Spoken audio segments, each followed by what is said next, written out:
Hi guys, welcome to my channel. Today I want to share with you my May 2013 hits and misses for beauty products.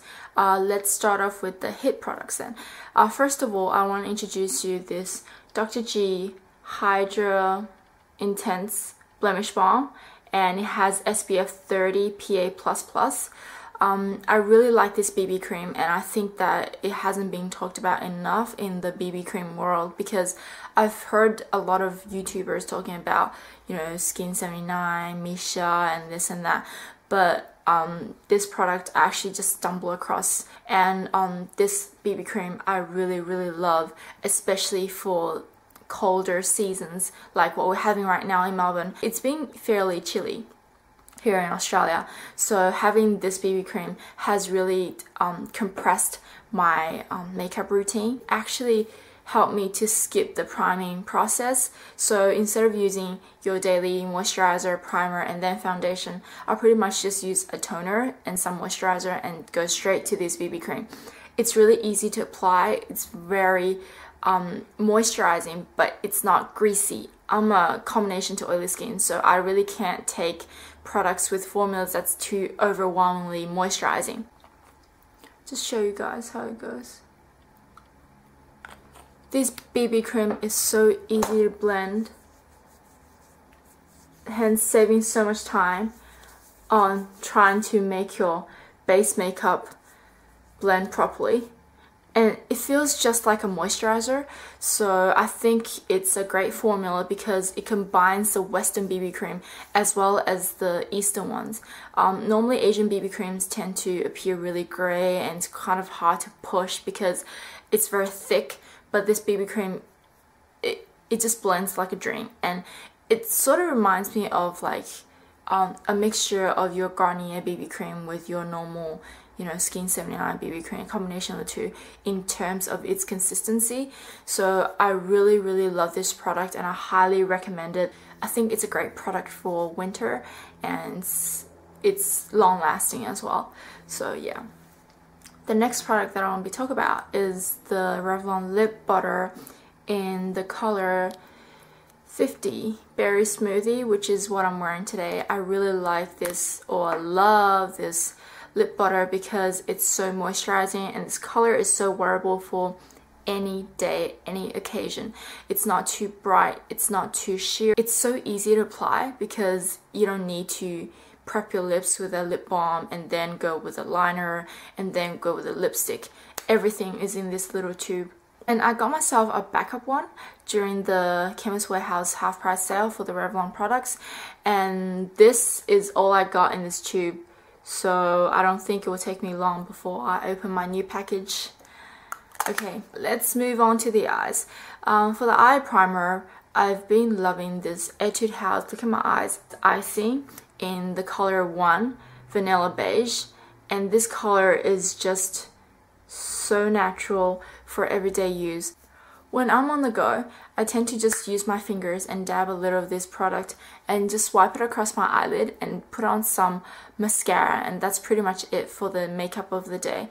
It's very natural, it makes my eyes look really plumped and youthful, so I highly recommend this product for this kind of season because sometimes in winter days your face tend to look dull and grey, and so are your eyes, and especially if you have darker circles or, you know, pigmentation problems.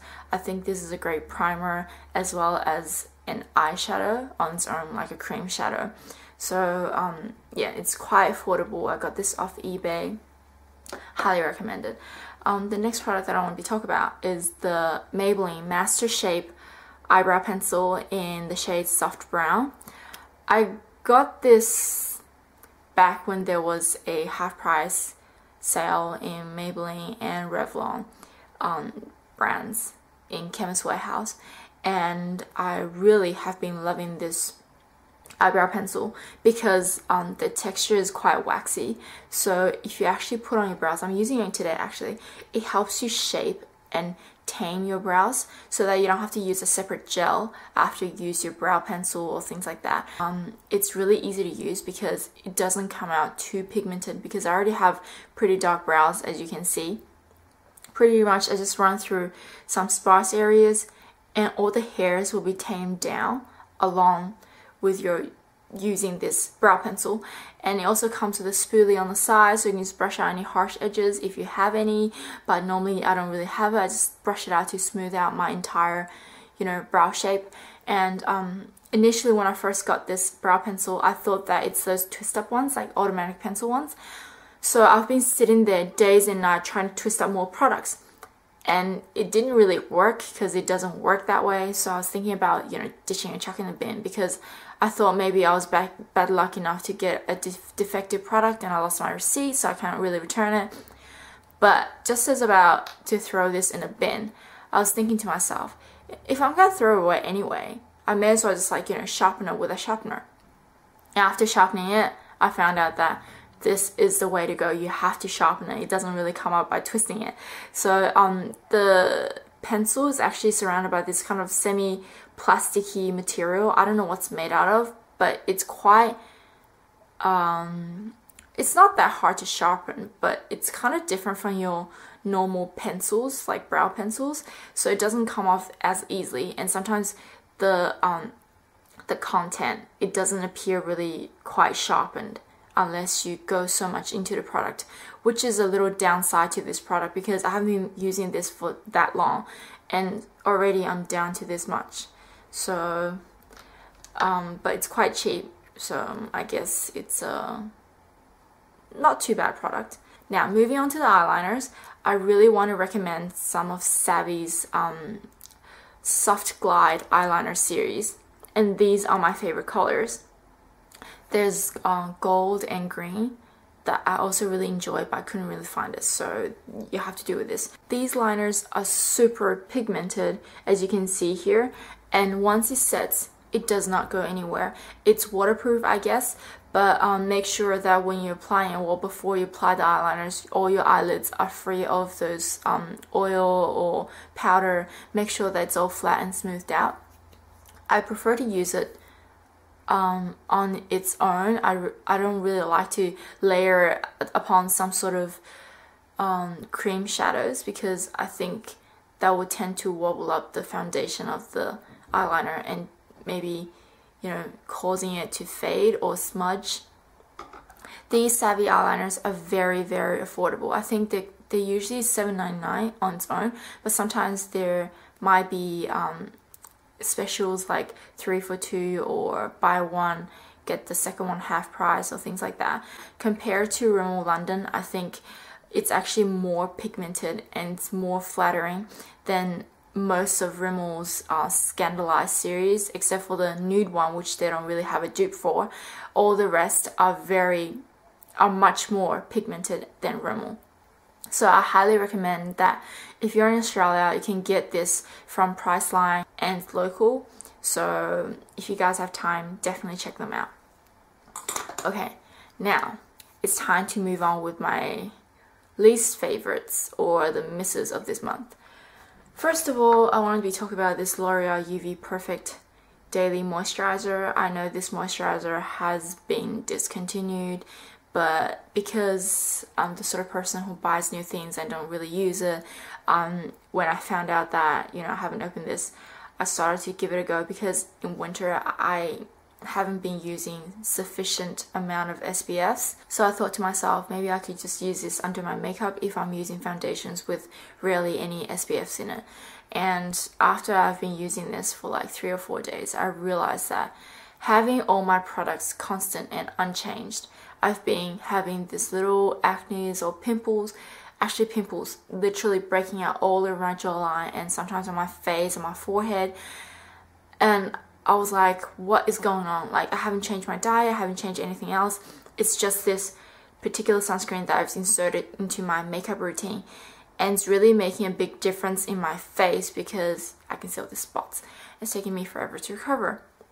So this sunscreen or daily moisturizing lotion for oily combination skin, I will not repurchase for sure, and I don't think that I will actually finish using this bottle, even though it's 30 ml, but like at the rate that it's going, giving me breakouts, I don't think I'll put it on my face again. I'll probably just use it as a body sunscreen or something. And this costs like $18. Not cheap. Anyways, moving on. The next product that I want to be talking about is Etude House My Darling Tint. This is in the color number 1. It's a neon orange. I've been obsessed with oranges and corals since Maybelline's Vivid line came out. I was so excited to get anything I can see that's orangey in tone and add it to my collection. But after I got this and I tried it on my lips, it feels that this tint is very just, it looks like it's quite bright and orangey, but it doesn't really spread out evenly. I feel that it's very patchy. Like sometimes you have a whole blob of product here, and whereas on the side you might have a very sheer layer of it. It's not because of the application. It's just that the product feels more gel, like diluted gel, than a gloss. It's not sticky, it's quite watery and jelly-like, and when you put it on your lips, it literally just stung my lips.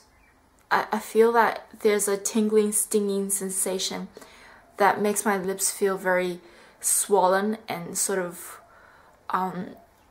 yeah, swollen.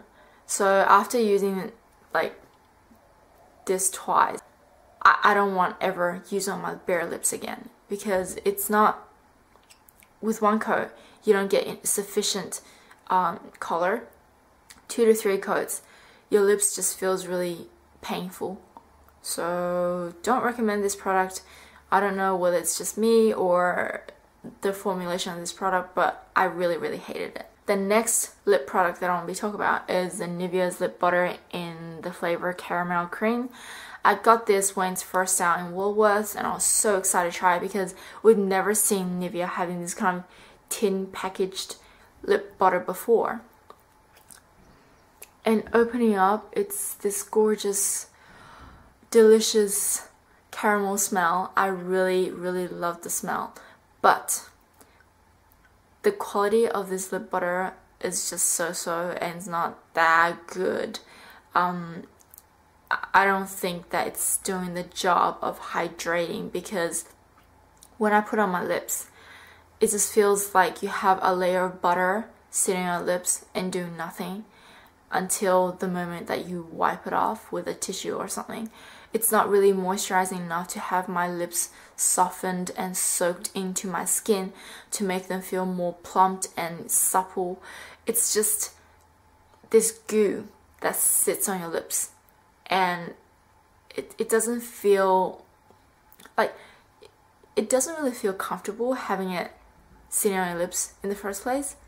And you have to really just use your fingers to just dig it out, and sometimes you get too much of product because depending on weather it might just melt down a little and gets really soft and gooey. And I reckon it's not really hygienic, because you know, if you're carrying this around with you, you don't really have that kind of you know, sponge tip applicator with you to just like use a Q-tip and swipe on your lips. So whether in terms of convenience, product quality, or prices, I wouldn't really recommend this product. I mean, I will get Carmex at $6, and I think that's worth it because it's actually doing something to my lips to help it heal. But this product, it's doing nothing. I'd rather just get any tubed form lip balms.